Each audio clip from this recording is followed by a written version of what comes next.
उत्कर्ष global फाउंडेशनचा मक्ता रद्द करून नव्याने ई निविदा काढा. जळगाव मनपा महासभेपूर्वी प्रतीक्षा सोनवणे यांची पत्रकार परिषद. नमस्कार, मी प्रतीक्षा सोनवणे आणि मी आज कुत्र्यांच्या निर्बीजीकरणाबद्दल थोडं मला काही प्रश्न आहे त्याबद्दल मी तुम्हाला सांगणार आहे. आम्हाला हा डॉकेट दिला गेला आहे मनपाने.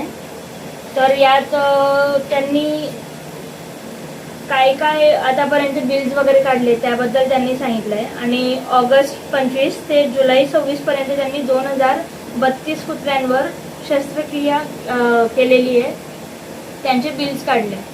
मी त्यांना याबद्दल प्रश्न काही केले तर त्यांनी मला सांगितलं आहे की हे फिक्स नाही आहे आणि त्यांनी अजून त्यांना जे उत्कर्ष फाउंडेशन आहे त्यांना अजून बिल्स पे केलेले नाही आहे, कारण की त्यांनी DVD म्हणून ॲज अ प्रूफ त्यांनी दिलेला नाही आहे.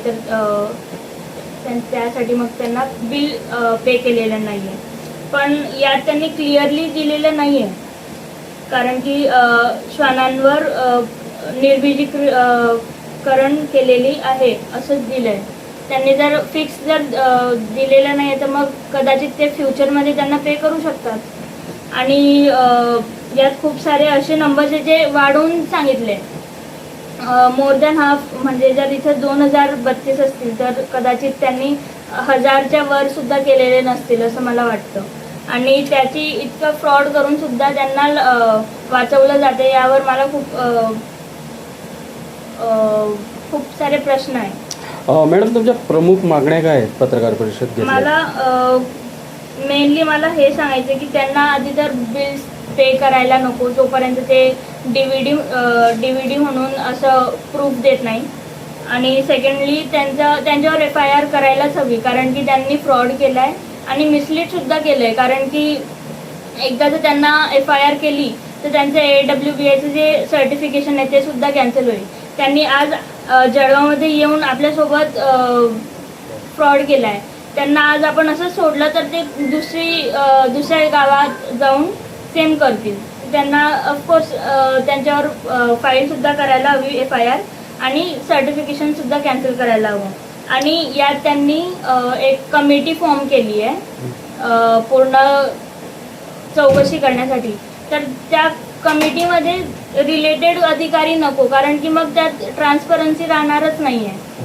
तर ते एक सुद्धा त्यांनी बघायला हवं. आणि नवीन मक्तेदार जेव्हा आपण बघू तर त्यांची पूर्ण एन्क्वायरी करायलाच हवी. त्यांनी आधी काय केलंय, काम कसं केलंय ते सुद्धा बघून तेव्हाच त्यांना मक्तेदारी द्यायला हवी. तुम्ही या प्रकरणाचा पाठपुरावा केला होता का? मी जेव्हा याबद्दल या संदर्भात सांगितलंय एप्रिल ते ऑगस्टपर्यंत मी पूर्ण पाठपुरावा करते आणि त्यांच्यात काहीही बदल केलेला नाही आहे. त्यांनी सेम जितके त्यांना नोटीस दिले गेले ते पूर्ण नोटीस त्यांनी इग्नोर केलेलं आहे आणि काम ऑलमोस्ट नेग्लिजिबल करतात ते. आपलं नाव? माझं नाव प्रतीक्षा सोनवणे. Okay, thank you.